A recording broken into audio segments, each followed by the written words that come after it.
In a row as they take on the Nuggets in Denver. Slow start continues to plague the purple and gold. Jokic, standing still jumper, 9-2 Nuggets early. Schroeder, LeBron. Lakers lead the league in fast break points over the last 7 games. THT making an early impact big game. Yeah, coming in right away, aggressive to the cup downhill, and then making the nice dish to LeBron for the slam dunk. Second quarter, Rob, here's Kyle Kuzma.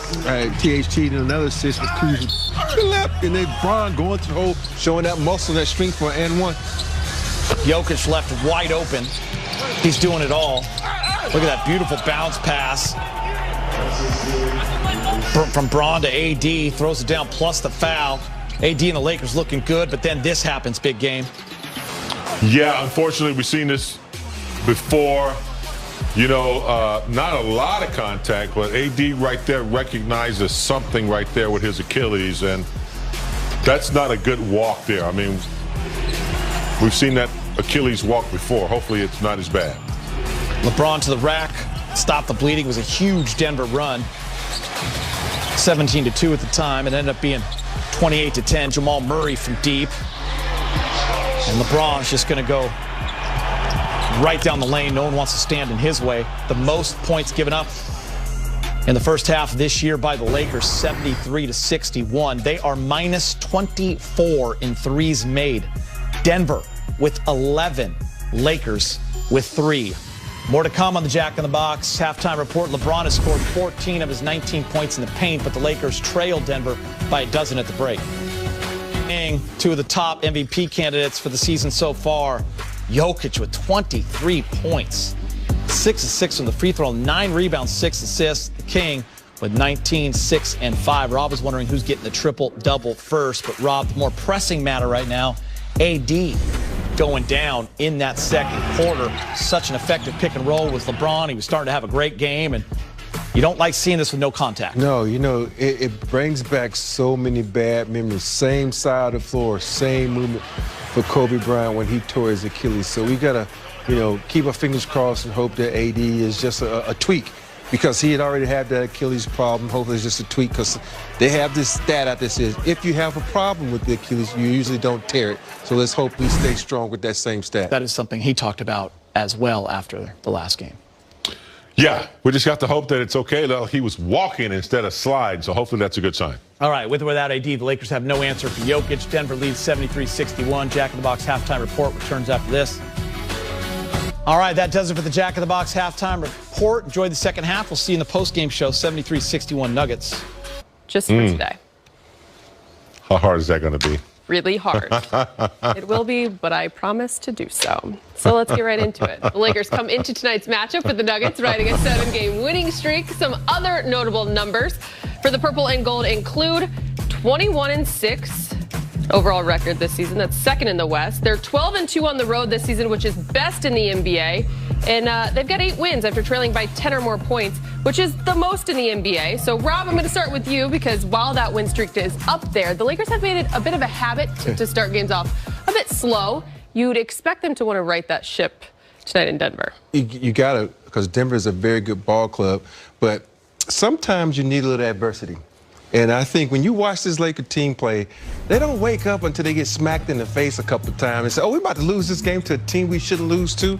And so they come out and play. You know, 3 overtimes is a bit much, but now you're stepping into Mile High. Well, you can't do that, because the Mile High guys are a very good basketball team. They went on a hot streak there for a second. They're one of the best teams in the West. So you can't sit there and get punched in the mouth first. You got to do the punching, come out, jump on this team early. Do them like you did them at home. Not let Jokic get off, and then you'll be fine. Oh, and then you're playing in altitude for the first time this season without fans, that fan base. One good sign, though, Anthony Davis, after missing those 2 games with the tendinosis big game, the 35-9 against Memphis looked good, especially dealing with that kind of injury. Yeah, and prior to that, we were a little bit concerned because nobody really knew which way that injury was going to go. You know, he had to really wait and see how he, worked out and everything checked out okay. So, yes, it was really nice to get AD back, because with him out, the Lakers had some sluggish starts, and, they didn't really have the rim protection, didn't have that extra threat. Now, I give them credit for winning the way they have been winning. Coming out of the bubble, short season, starting this season now, missing AD, they've had some big-time step-ups from their bench. Montrez stepping up on occasion. Kuzma, the double-double guy. So a little sluggish starts, a little bit without AD, but, man, they've been able to pull it off, and you know why. It's because of the Kane. Not the King. Caruso? The Kane. Caruso. Well, Caruso's the other part of Batman and Robin. If you want to go Batman and Robin, yeah, LeBron and Caruso. I give all the credit to someone other than LeBron. I'm looking at this guy's energy. I'm looking at this guy's effort. And I'm kind of getting on a bus waiting for Brad to pick me up because Kyle Kuzma is playing out of his mind. And he's playing with so much energy and so much effort. You look at it when he attacks the board to get offensive rebounds. He's getting extra shots.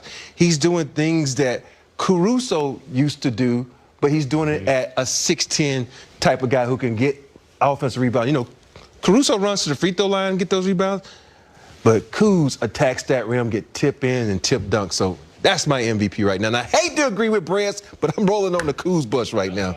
Well, you better stay on it because we're going to dedicate a whole block to Kuz later in the show, and we're going to want that energy then, too, from you. I'm getting up at the next stop, so don't worry about it.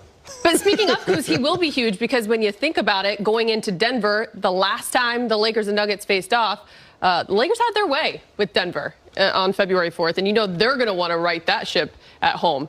No question. I mean, they know that the Lakers are, a huge target, the champions that ousted them, last year. Denver, I don't know where they are, Brad. Where are they, 6th or 7th right now? 7th. Yeah, so they're not where they need to be, so they need a jump start. And, against the Lakers would be a good thing, a good victory.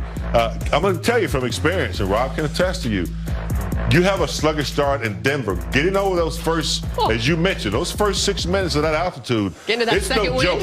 It's no joke, man. It's almost like you're 10 down at the beginning of the game with that altitude. So, but I think the Lakers have been, doing what they have to do, getting their players back, Caruso back.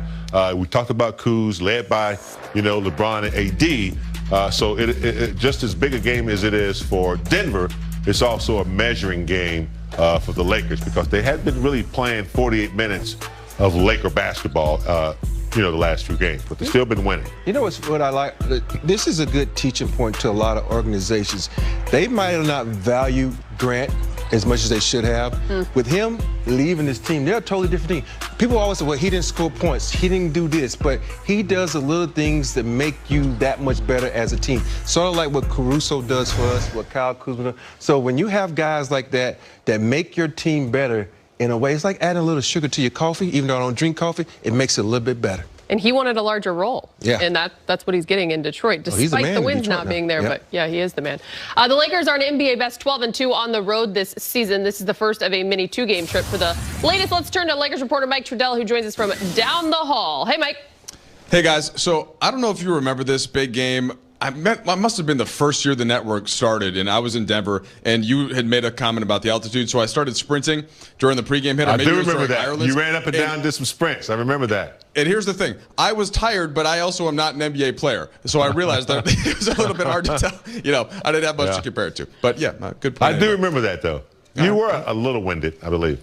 Oh, yeah. For sure. All right, I'll transition now to my actual job for today, and that's talking to Frank Vogel, guys, for the pregame show. And, I mean, here's the thing about, Allie, you mentioned the last game against Denver. Well, they started really slow. They were down 12 at halftime before they got things going in the third, and especially to close the third, which they did on a 15-0 run, and it was a blitzkrieg from the start of that run really through the rest of the game. So I asked Frank about that, what he learned, and then the adjustments that Denver has made with their roster over the offseason. Here's Coach Vogel.